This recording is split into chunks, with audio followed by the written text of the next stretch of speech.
Bonjour à vous, ici Ezio Sabatini, fondateur de No Statu Quo et du programme de formation Programmé pour réussir. Bienvenue dans ce 10e et dernier épisode de cette série absolument complète sur le leadership de soi, où nous allons explorer ensemble aujourd'hui même le thème crucial du développement continu. Alors, pour reprendre, faire un rapide récapitulatif de nos précédents épisodes, nous avons déjà abordé des sujets essentiels au leadership de soi pour pouvoir le décupler. Nous avons vu quoi? L'importance notamment de se connaître soi-même, de se fixer des objectifs alignés avec ses valeurs, de bien gérer également son temps, ses priorités, de développer son autodiscipline, sa résilience, de savoir également gérer ses émotions, de prendre de bonnes décisions, d'être proactif, d'assumer ses responsabilités. En fait, autant de piliers pour bâtir un leadership fort et absolument authentique. Imaginez que vous êtes en pleine course à pied. Vous êtes en train de courir là, le vent siffle à vos oreilles, chaque pas vous propulse en même temps, je dirais, vers l'avant. Jusque-là, tout va bien. Maintenant, que se passe-t-il si vous vous arrêtez? Eh bien, pas besoin d'être en soi un expert en physique pour savoir que les autres coureurs vont vous dépasser et vous allez ainsi reculer au classement de votre course. Eh bien, dans la vie, c'est exactement pareil. Si vous n'avancez pas, vous régressez. Rien ne reste en soi jamais statique. Même les montagnes, aussi imposantes soient-elles, elles finissent par s'éroder sous l'effet du temps. Si vous êtes d'accord avec moi, allez-y, mettez-moi un like là sur cette vidéo. Vous savez, la stagnation, les amis, c'est en soi, c'est quoi? C'est une illusion. Vous avez peut-être l'impression que vous pouvez rester là ou vous êtes dans votre zone de confort. Mais en réalité, qu'est-ce qui se passe? Vous progressez ou vous régressez, ni plus ni moins. Le leadership de soi commence juste par reconnaître ce simple fait. Il s'agit de comprendre que chaque jour où vous choisissez de ne pas avancer, eh bien, en soi, vous faites un pas en arrière. Vous ne pouvez pas rester au même endroit. Alors aujourd'hui, justement, dans cet épisode final du leadership de soi, je vais vous montrer précisément pourquoi et comment le développement continu est la clé pour ne jamais laisser la stagnation vous rattraper. Parce que, soyons honnêtes, dans un monde qui ne cesse d'évoluer, rester immobile, c'est être dépassé. C'est la mort en soi. Et ce n'est pas ce que vous voulez, vous êtes d'accord? Bien. Alors, la différence entre ceux qui réussissent et ceux qui stagnent, je dirais que ça se résume souvent en une simple habitude. Je dirais que c'est l'apprentissage continu. Oui, ceux qui réussissent, ceux qui avancent, qui se démarquent dans ce monde, ce ne sont pas forcément les plus intelligents, les plus talentueux.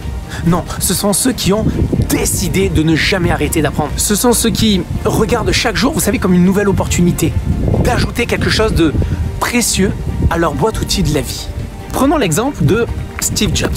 Steve n'était pas simplement un génie de la technologie ou un designer visionnaire, non, c'était un éternel apprenant. Pour Jobs, chaque expérience était en soi une leçon et même ses échecs. Et il en a eu des échecs. Lorsqu'il a été par exemple évincé d'Apple, l'entreprise même qu'il avait fondée, il aurait pu se lamenter sur son sort, se dire que c'était la fin de la route pour lui. Mais au lieu de ça, qu'est-ce qu'il a fait? Il a pris cette expérience, il a appris de ses erreurs et il a utilisé cette leçon pour revenir plus fort que jamais. Bon, cela dit en passant, ensuite il a fait le ménage en enlevant les personnes qu'il avait justement évincées à même temps. Mais ça, c'est encore une autre histoire. Quoi qu'il en soit, c'est cette mentalité d'apprentissage continu qui l'a propulsé au sommet. C'est ça qu'il faut garder comme leçon, qui a fait de lui en quelque sorte le leader que nous connaissons aujourd'hui qu'il a été et qui a fait ce qu'Apple est aujourd'hui et qui, pour la plupart, nous bénéficions en tout cas de ces magnifiques outils, de cette magnifique évolution. Que l'on soit chez Apple ou dans d'autres marques, hein, peu importe, en tout cas les autres marques se sont massivement inspirées de ce qu'Apple a pu ouvrir, de la vision de Steve Jobs. Alors, posez-vous en soi cette question. Est-ce que je veux être celui qui se contente de ce qu'il sait déjà ou celui qui apprend plutôt chaque jour quelque chose de nouveau? Parce qu'en soi, les vrais leaders, ceux qui marquent une différence dans ce monde, ce ne sont pas ceux qui savent absolument tout. Non, ce sont des machines à apprendre. Ils ne laissent jamais leur savoir stagner. Ils comprennent que chaque jour est une chance d'évoluer, de se transformer et de devenir une meilleure version d'eux-mêmes. Vous savez, je pense à Warren Buffett, à notamment Bill Gates, pour ne citer que Elon Musk et bien d'autres. Ils lisent tous les jours. Il ne se passe pas une journée sans qu'ils n'apprennent quelque chose de nouveau, sans qu'ils cherchent à apprendre de nouveau. Prenez un sportif, il a un coach, il a un entraîneur, même plusieurs coachs, plusieurs entraîneurs. Pourquoi? Pour juste upgrader d'un 0,1% de plus, pour être meilleur chaque jour. Pourtant, ils ont des niveaux absolument extraordinaires. Mais non, ils cherchent à aller toujours beaucoup plus loin. Eh bien nous, est-ce que nous sommes déjà à un top niveau mondial, de classe mondiale? En tout cas, pour ma part, non. C'est pour ça que je cherche perpétuellement à continuer à m'améliorer, à performer, à apprendre. J'apprends, je mets en pratique. J'apprends, je mets en pratique. Et vous aussi, vous pouvez adopter d'ailleurs cette habitude. Vous n'avez pas besoin en soi d'être un Steve Jobs pour le faire, non. Mais tout commence en soi par une simple décision. Décider que chaque jour, eh bien, vous allez apprendre quelque chose de nouveau. Que chaque expérience, qu'elle soit bonne, qu'elle soit mauvaise, sera une occasion d'apprendre, de grandir. Parce qu'en soi, le véritable leadership de soi commence ici, dans votre capacité à embrasser le changement et à vous engager dans le développement continu, dans votre croissance continue. Alors vous savez maintenant pourquoi ce développement est crucial. Mais comment pouvons-nous y parvenir? Comment on peut s'y prendre, justement? Eh bien, je vais vous donner maintenant, les amis, 3 stratégies simples et puissantes pour pouvoir adopter l'apprentissage continu et améliorer ainsi votre leadership, car je sais que c'est ce que vous êtes venu chercher dans cette vidéo. Mettez-moi un like si vous ne l'avez pas déjà fait ou partagez cette vidéo si vous êtes d'accord avec moi. Allez-y, faites-le tout de suite, sinon j'arrête, j'avance pas plus. Bien, première étape maintenant, les amis, c'est quoi? C'est de créer une routine d'apprentissage quotidienne. Comment on l'a créé, cette routine d'apprentissage quotidienne, et qu'est-ce que je veux dire par là? Eh bien, commençons déjà par quelque chose de vraiment facile à mettre en place. On va pas chercher quelque chose à se compliquer la vie, que ce soit trop complexe. Non, il faut que ce soit immédiatement actionnable, très simple. Par exemple, dans le cadre de la lecture quotidienne, eh bien, vous pouvez par exemple commencer chaque journée juste par 5 minutes de lecture. C'est tout, 5 minutes. Oui, vous avez bien entendu, juste 5 petites minutes. Je ne vous demande pas de lire le livre de l'intelligence émotionnelle tome 1, tome 2 en une semaine. Bien sûr que non, non. Je ne parle pas non plus de lire un roman. Je parle de lecture qui vous aide à progresser au quotidien. Ce qui compte ici, en fait, ce n'est pas la quantité que vous allez lire, mais plutôt la régularité que vous allez mettre en place. Donc ne cherchez pas la perfection, mais cherchez plutôt la constance. Et vous verrez, cela est beaucoup plus puissant. Et puis soyons honnêtes. 5 minutes par jour, c'est moins que le temps que vous passez à faire défiler Instagram. Vous êtes d'accord? Ces 5 minutes peuvent faire une différence énorme pour vous dans votre vie. Pourquoi? Parce que chaque page que vous lisez, chaque idée que vous allez absorber va nourrir votre esprit, votre mental. Et ça ne s'arrête pas là. Formez-vous. Assistez à des événements. Faites partie par exemple, de réseaux de personnes qui, comme vous, sont engagées dans leur croissance, dans leur développement personnel. C'est comme faire en quelque sorte, vous savez, de l'exercice pour votre cerveau. Et je vous promets, cette simple habitude-là peut transformer votre esprit, votre carrière et même par la même occasion, bien sûr, votre vie.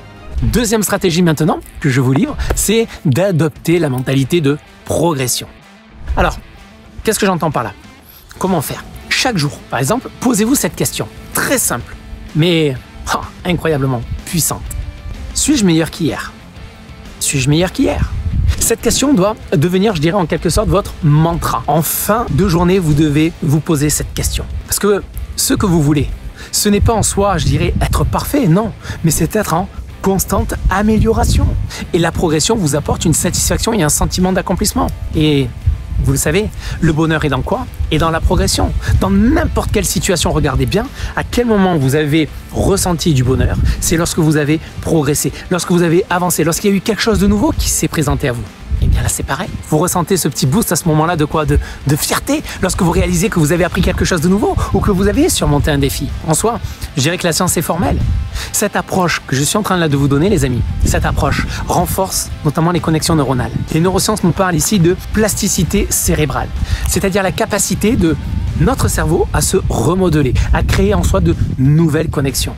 Et quand vous vous engagez à progresser chaque jour, eh bien vous entraînez littéralement votre cerveau à résoudre des problèmes qui sont en soi de plus en plus complexes et à penser aussi de manière plus critique. C'est comme aller à la salle de sport, mais cette fois-ci encore une fois, pour votre esprit. Vous vous entraînez, vous captez de nouvelles informations. Et tiens, c'est bizarre, cette fois-ci j'ai eu cette idée-là. J'ai rencontré ce problème et j'ai trouvé cette solution-là. Je sais pas, ça m'est apparu comme ça. Mais très souvent, vous verrez que cela est dû à notamment des lectures, des formations, des formes d'apprentissage que vous avez pu avoir avec des personnes de votre entourage qui ont pu vous aider, vous guider, vous avez entendu certaines choses qui vous sont utiles.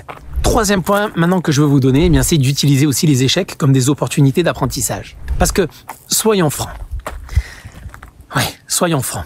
Ils font partie de la vie, ces échecs. Mais les échecs en soi ne sont pas des obstacles, mais il faut plutôt les considérer plutôt comme des tremplins. Alors je sais que c'est difficile, sur le coup on ne le voit pas du tout de cette manière-là. On a tendance à le voir, c'est pas possible, et on commence à s'agacer, ça monte, parce qu'on est pris à ce moment-là par l'émotion. Sauf que quand on prend du recul sur des échecs passés, qu'est-ce que l'on voit? Bien, on voit en fait une expérience qui a été difficile, et puisque nous sommes vivants, nous nous en sommes sortis.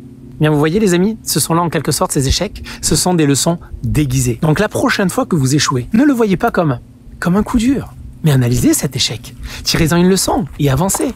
Oui, tomber est permis. C'est rester à terre qui est interdit.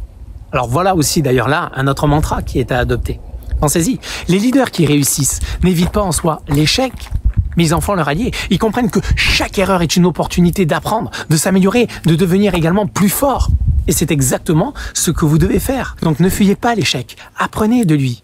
Et entre nous, si vous pouvez davantage apprendre des échecs des autres, eh bien c'est encore mieux et vous gagnerez encore davantage de temps, davantage d'énergie et davantage de quoi? D'argent. D'où la nécessité de lire des livres inspirants, des biographies, d'avoir recours également à des mentors. Car c'est l'une des meilleures formes d'apprentissage qui existent. Ces 3 stratégies sont vos outils les amis pour développer un apprentissage continu. Et en les appliquant, vous allez non seulement renforcer votre propre leadership, mais aussi créer une vie riche en apprentissage, en croissance, mais aussi en réussite. Dites-moi, mettez-moi un like, mettez-moi un commentaire pour me dire exactement ce que vous en pensez là dans la vidéo les amis. Allez-y, dites-le moi là dans les commentaires. Alors retenez ceci. Se développer continuellement, c'est le secret pour devenir un leader dans tous les aspects de votre vie. Que ce soit dans votre carrière, dans vos relations ou même votre bien-être. C'est ce qui vous distingue, ce qui vous fait progresser là où d'autres stagnent. Vous faites la différence. Donc ne restez pas immobile. Ne vous contentez jamais de ce que vous savez déjà. Dès aujourd'hui, je vous encourage à prendre l'engagement de vous améliorer chaque jour. Apprenez, progressez et surtout, ne vous arrêtez jamais. Mettez dans le chat, en bas, dans les commentaires, écrivez que vous vous engagez. Je m'engage à atteindre mes objectifs. Je m'engage à progresser chaque jour. Faites de chacune de vos journées votre journée. Parce que rappelez-vous, la stagnation est une régression déguisée.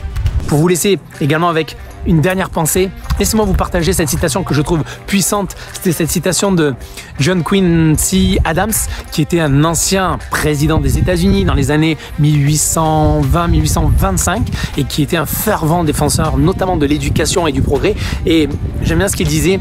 Il disait « Si vos actions incitent les autres à rêver davantage, à apprendre davantage, à faire plus et à devenir plus, alors vous êtes un leader. » Et c'est exactement, les amis, ce que vous pouvez être en vous engageant à grandir et à apprendre tous les jours. Le leadership, les amis, ce n'est pas une position ou un titre, c'est une action, une influence que vous avez sur ceux qui vous entourent. Donc devenez cette source d'inspiration pour vous-même et pour tous les autres. Et pour aller plus loin, moi je vous donne également rendez-vous sur notre site pour accélérer votre réussite. Gardez le cap également sur la durée.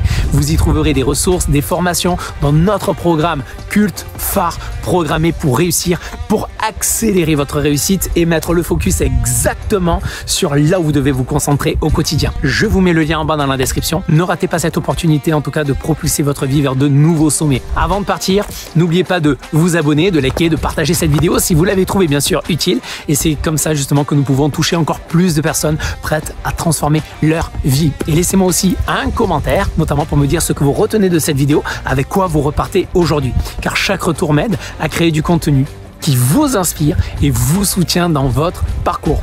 Tout ce qui me reste à vous dire, c'est devenez l'architecte de votre réussite. Ne laissez jamais personne ou quoi que ce soit vous retenir. Vous avez le pouvoir de changer, de grandir et de mener la vie que vous désirez.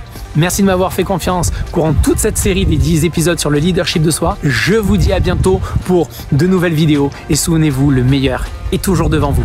Je vous dis à très bientôt. Bye bye les amis.